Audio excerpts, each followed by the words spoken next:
Hey, this is John Ross. Welcome to another Invest podcast. The man that I have the pleasure of speaking with today is a men's fitness coach, spreading the word of fitness, helping people to get fit and healthy. He founded the fitness company Find Your Total Health.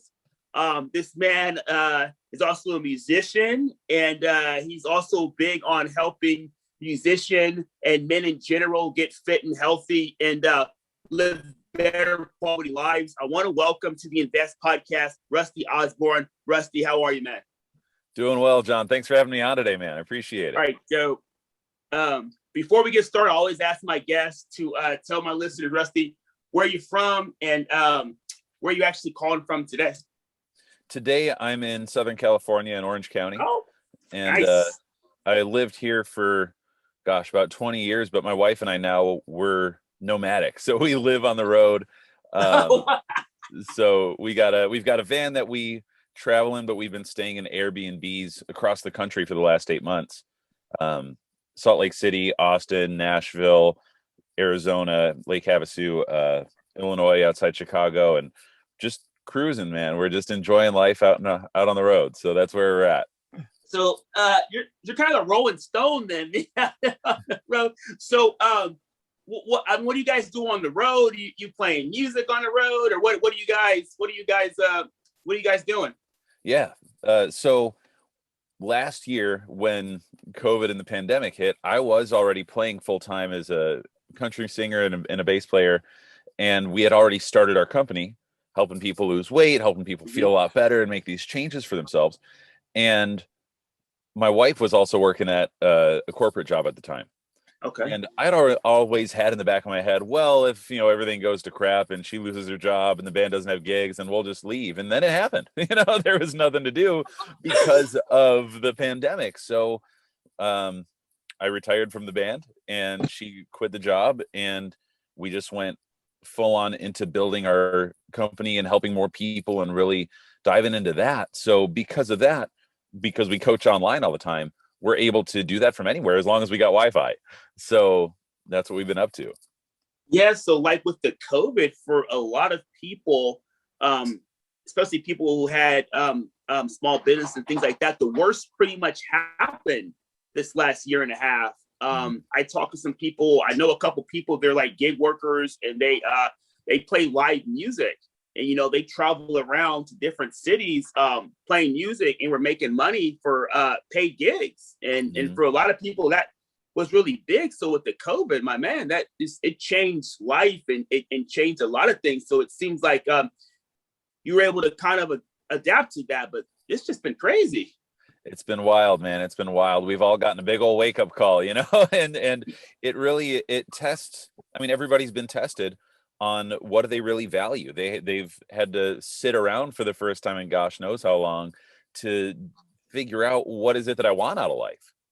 So even if you didn't lose your job, a lot of people quit anyways, right? Because they realized they weren't happy with it. And yeah. So it turned a lot of things upside down, but we need that renewal. Just like, you go, the farmers are plowing fields so they can plant new crops, right? We're just having that same process here. As long as we realize that, then it can be valuable. Yeah. If you get stuck in the negative emotional patterns, that can really get you stuck and keep you stuck. But and the people that would listen to this podcast obviously are trying to better themselves, so I'm sure they're not stuck in there anymore, or at least they're working on getting out. So yeah, it's a fantastic opportunity. So with you playing this, when I first seen the name Rusty Osborne, even before I read your bio, this guy plays some type of music. Like he has to be a guitarist, like metal band or something, And then I saw that you were like into fitness on top of that. I was like, man, that's unique. So he's like, he has this awesome like rock and roll name.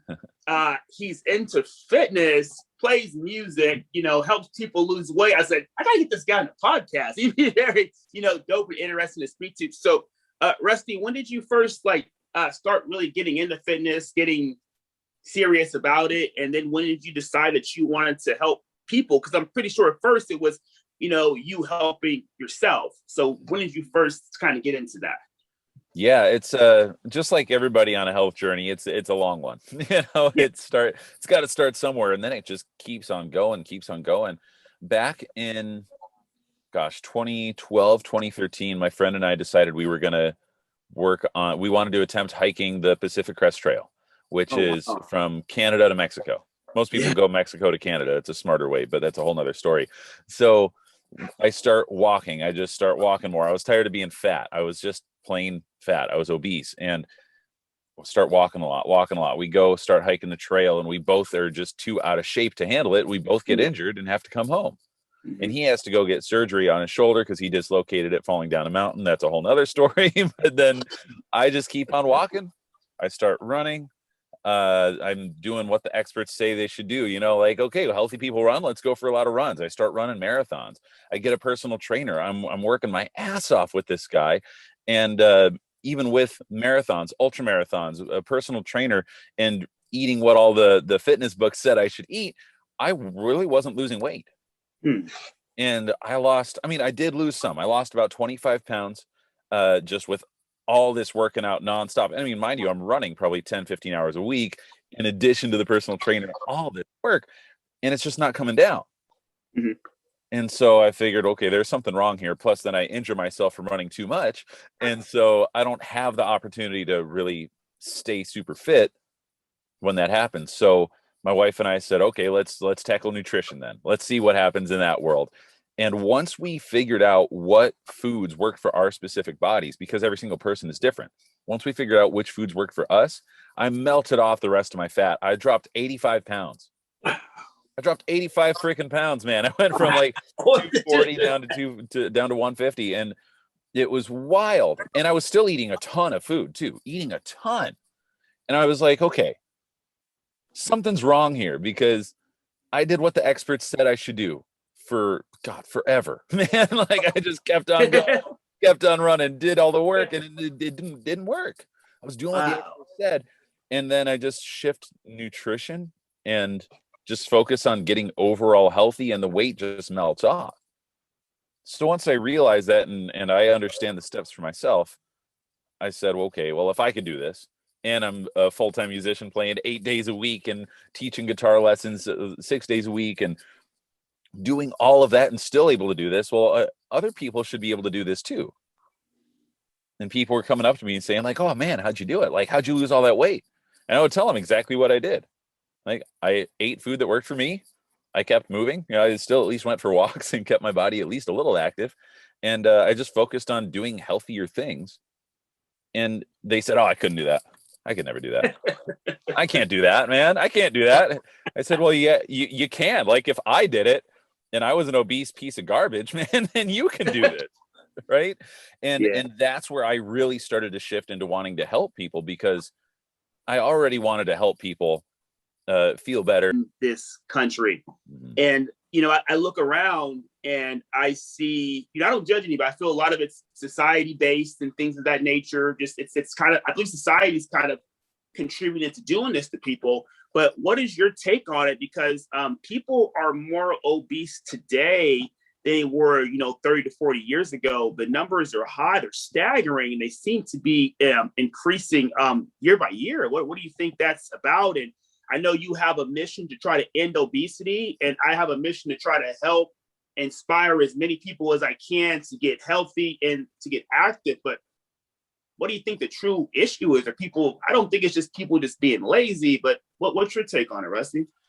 Yeah, it's honestly heartbreaking. We're looking at least 75% of America now is overweight or obese. Yep. Three-quarters of America, at least, is having this problem. And if it's that many people, it's not just, oh man, I didn't man up and do the work. It's not just Mm-hmm. my own weakness that I didn't do the work. And so yes, on one hand, if you're fat, part of it is your fault. You put that food in your mouth, right? Right. We can't overlook that. And Definitely. that's just a fact. If you did it, you did it. So on the other hand, when we're living in America and we're constantly being marketed to, Mm-hmm. right? That's something that's always going through and getting in our subconscious. Brainwashing. Right. And there's positive brainwashing and negative brainwashing, right? And that's something I use on a regular basis is I brainwash myself with positive things nonstop. Right. Good things, yeah. But if you're especially in low income areas, they target this. Here's one thing that just really pissed me off when I learned it. At the beginning of the month, when the food stamp program delivers funds, Mhm. companies like Coca-Cola, people that produce sugary beverages, specifically bump up their advertising at the beginning of the month in low income areas only, because that drives up the amount of that food stamp money that gets paid for sugary drinks. Wow.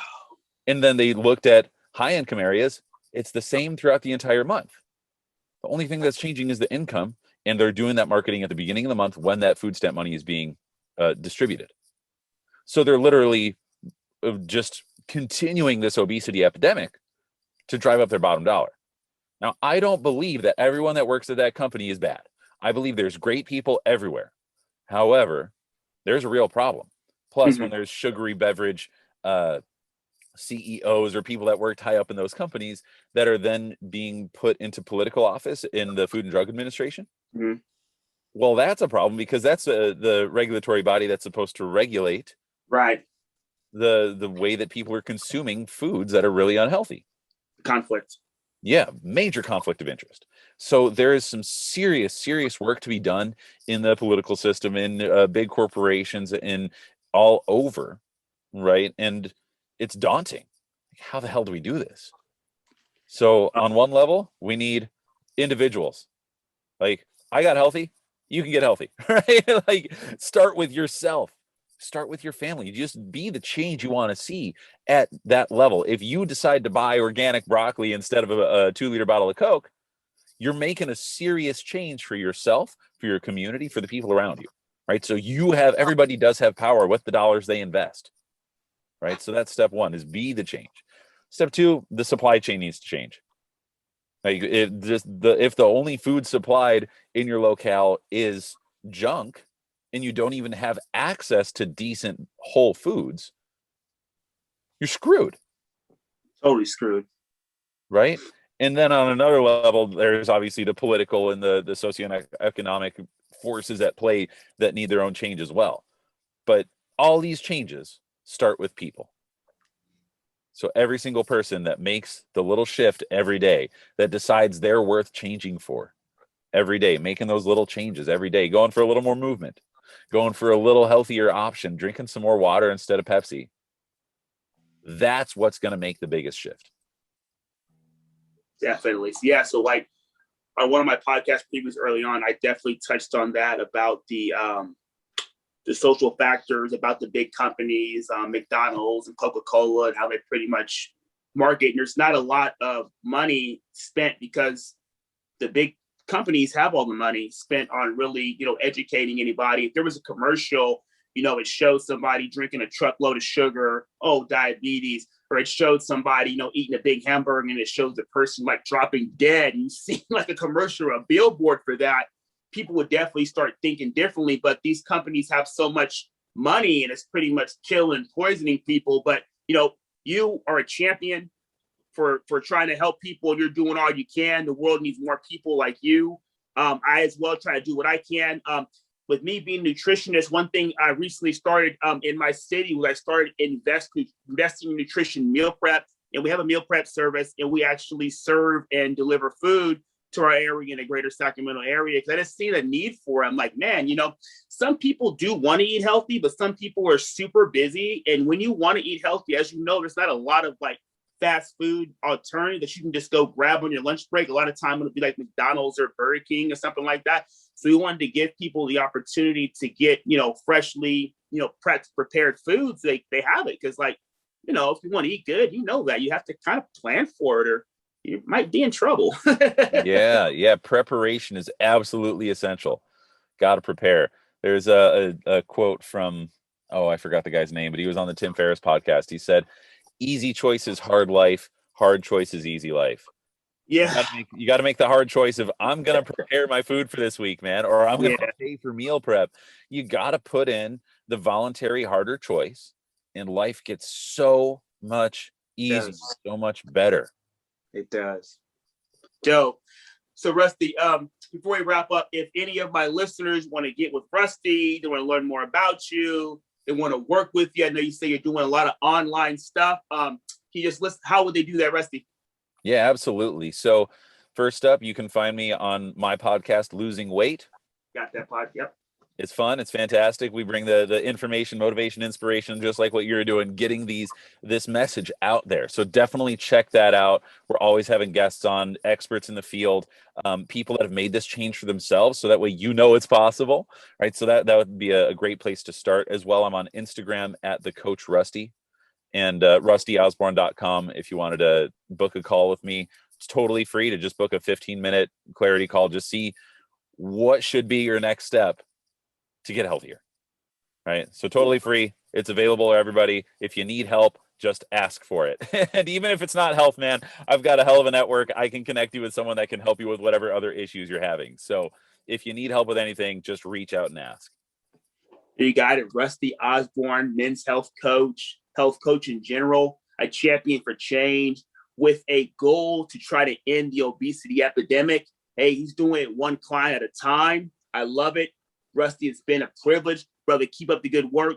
Keep doing what you're doing. Stay safe. Enjoy yourself. Maybe I can get you back on at some point in time. I couldn't even touch on all of the stuff I wanted to talk to you about today, so we might have to go ahead and unpack this again, Rusty. Rusty, you enjoy the rest of your day, man. It's been a pleasure. Thank you, John. I appreciate it, man. We'll talk soon. All right.